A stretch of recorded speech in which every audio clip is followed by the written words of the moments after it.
বাংলাদেশের দক্ষিণে ঐতিহাসিক নগরী বরিশাল, যার শিকড় ছুঁয়ে গেছে প্রাচীন সভ্যতা থেকে ব্রিটিশ আমল পর্যন্ত।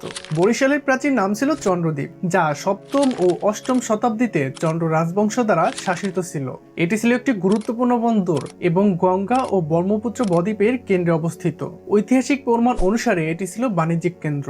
আরব, পারস্য এবং পর্তুগিজ বণিকরা এখানে ব্যবসা করত। 1300 খ্রিস্টাব্দে মোগল শাসকরা বরিশাল দখল করে। নদীর তীরবর্তী স্থান হওয়ায় এটি সামরিক এবং বাণিজ্যিক গুরুত্বপূর্ণ স্থান হয়ে ওঠে। মোগল সুবেদার ইসলাম খান ঢাকা এবং বরিশালের সঙ্গে সংযোগ স্থাপন করে। বরিশালের মসজিদ এবং শীতল মন্দির স্থাপনা ঐতিহাসিক শাসকদের নিদর্শন। ব্রিটিশরা বরিশালকে প্রশাসনিক কেন্দ্র হিসেবে গড়ে তুলেছিল।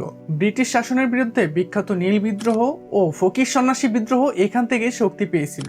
বরিশালের কৃষক আন্দোলন 1930-এর দশকে ব্রিটিশ শাসনের বিরুদ্ধে একটি প্রভাবশালী অধ্যায় ছিল।